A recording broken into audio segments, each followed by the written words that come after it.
Hello, ladies and gentlemen. SeKo Starcraft bringing one of his ladder replays, as I'm having myself a nice. What the hell am I drinking here? Mint julep. That's what it is. I'm going up against IAMEUROPEAN. He also played as random, but he got Protoss, and I am the Zerg in the bottom right. Now that I've gotten to right near the top of Gold League, for some reason Blizzard is now matching me up against people in Diamond League. This is a Diamond League player. Actually a pretty good one. He's played hundreds of games. And I've noticed that as well. The people I'm playing against, like I've played like 50 games or something this season, I think.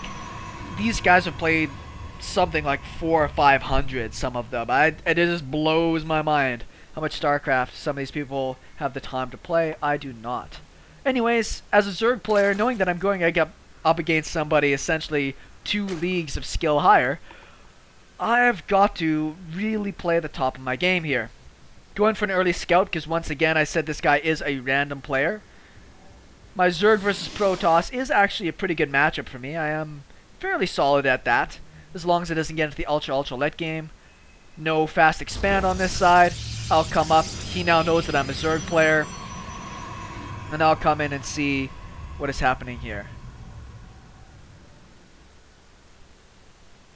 I see that there's no forge, so I'm going to move out for a fast expand. One of the reasons I scout super early, there's not much else you can tell about a Protoss in the early game. The gases don't necessarily dictate what's going to happen. But the things I want to pay attention to is the timing of the gases, if a forge is going down, and where the second pylon is. That second pylon is super critical. That's generally where proxy is going to end up if it does happen. He does scout and see that I'm expanding. I actually missed my timing on my pool slightly, making a whole pile of drones, but that doesn't really bother me too much. My economy is going to start off a little bit stronger. So gases are finished. He hasn't gone into them yet to start taking that gas.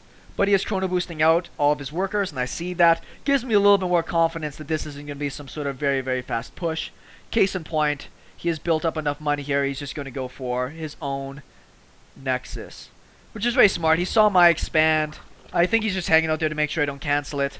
And on this side, pool is down, building out lots of drones. Still, he's got that 2 guys in each gas strategy. Now, I haven't really played with the timings well enough to know all about that, but I've started doing it as a Protoss just because all the cool kids are doing it, and therefore I feel like I should.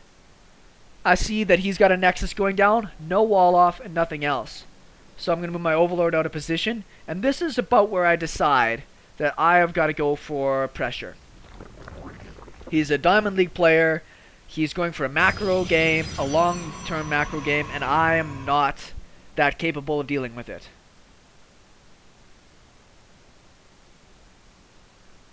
Queen's popping out here. And I'm making 4 lings just to be able to go put pressure on the map. I've taken an extractor, but I'm just going to start taking my gas now. Units wise, we can see he's got a pretty good lead on probes because he's been chrono boosting the whole time. And I've started producing some lings here and my queens. So with my injects, I should be getting back on track. But his second base is already finished up. I do run down here because I want to deny this scout that I'm certain is going to be here. If I can take this out, what I want to do is disguise my strategy as best I can. And I'll send these lings out on the map to scout. Queen's hitting the injects, building more workers. He is walling up now. He's using his pylons as part of that wall though, which makes it somewhat weak. Good amount of workers. Speed is now started on my side. I'm leaving my guys in there until I scout to see what I'm going to be going up against.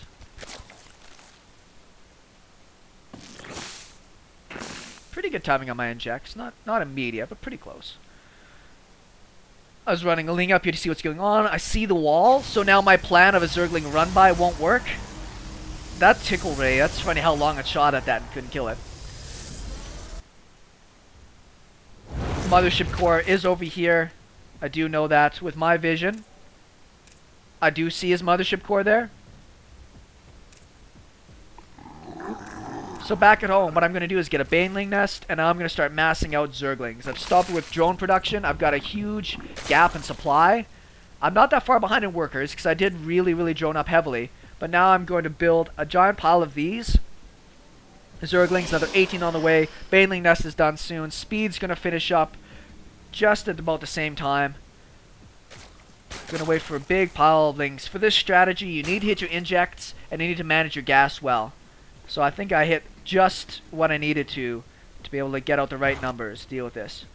And now I know I don't want to get scouted by this, and I also see a probe coming in with my watchtower that I have here. I'm sending over a drone. This is kind of a fake expand. This is pretty all in out of me. I'm gonna run around, and he's actually gonna come in and scout this third base, which likely makes him feel very safe. This is a very common timing for a third base, just around the 7 to 8 minute mark. So he probably assumes I'm going to be going into something very straight up and macro oriented. And he's just sitting down here to see what's going on. If he went and checked my drone count, he'd be doing a lot better. I almost gave away the whole thing there by making a baneling too close. Running in one zergling, I see a lot of sentries, so my timing has to be great. We're going to watch his vision. We're going to follow him around because it was more interesting for me to see how he would react to what's coming at him here.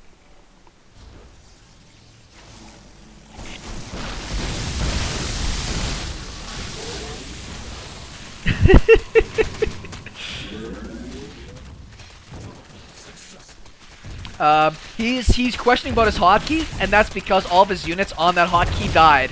I was saying shitty because I actually feel bad when that happens to people.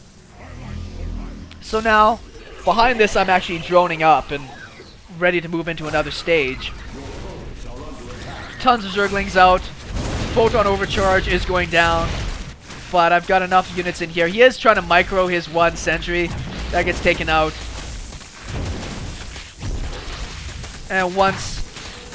And he's got phoenixes going out right now, and I see those. So behind this, I'm getting a layer, more drones, units wise, up to 50 drones, and I'm making some spores. And he leaves the game. Pretty fun little thing. I'm not going to say it was necessarily cheese. It was an aggressive build designed to take advantage of the player. If he hit his force fields and was paying better attention to his minimap, he probably would have denied that. I mean, I would have waited for the force field energy to go down, made more banelings, and just came in later because I invested so much in it. But this is a great video on how to beat somebody that's 2 leagues higher than you are. Thank you very much for tuning in, guys, and we'll talk with you later.